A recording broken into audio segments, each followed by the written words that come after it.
Wala na akong masasabi, matigas ulo nito eh.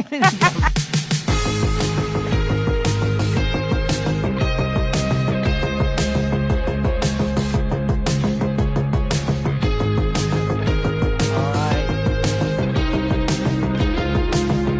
One.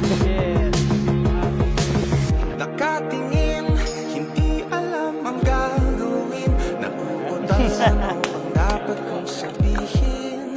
Nababaliw, di mapigilan aking pangiti. Pagka ika'y sumasari sa aking isip. Pag-ibig na ba talaga itong nadarama? Teka lang talaga, pag-ibig ba? Kaakit-akit na uulan sa'yo. Sa aking nalapit, tawalang alas ko.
Tops, congrats.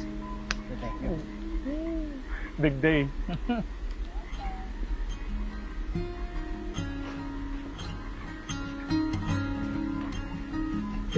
Sabi ka na yan.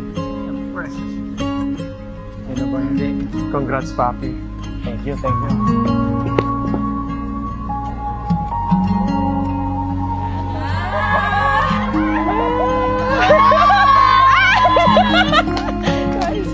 Ganda ni Fabio.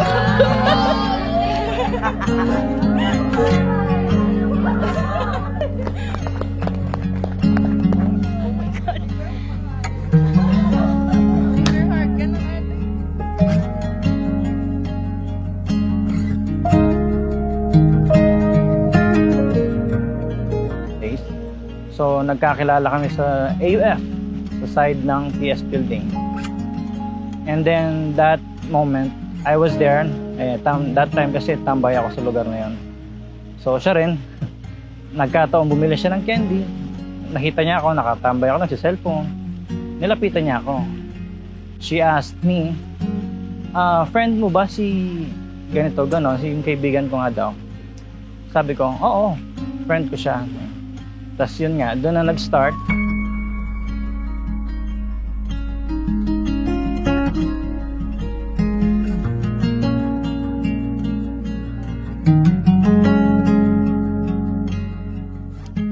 Honey, you are my best friend, my love, my home.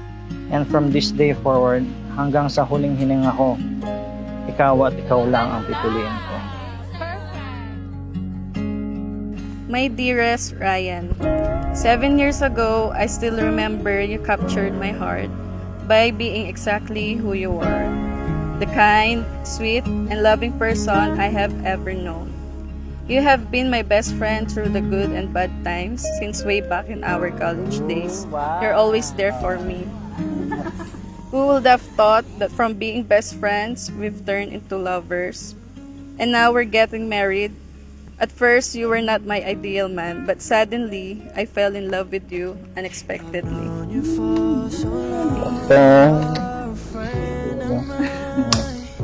Ha? nakita ni Mama. Ang reaction nila.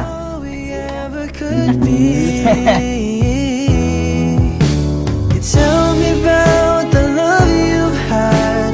I listen very eagerly, but deep inside you. Ryan is such a loving and hardworking partner. Not for me, but also to our kids. He's very dedicated when it comes in taking care of our kids, not only for me. And he's also a best provider for our family. Ever since we're just best friends, he's always there for me. In good times and bad times. One call away lang po ba siya? Ganun. You're a friend of mine.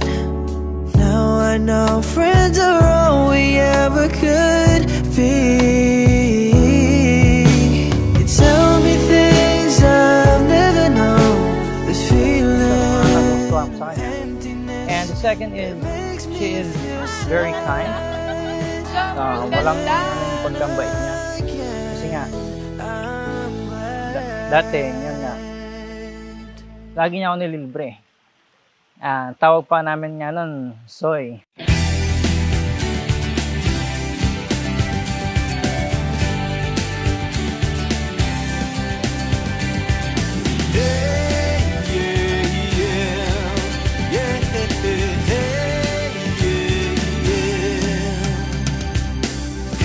Huwag isipin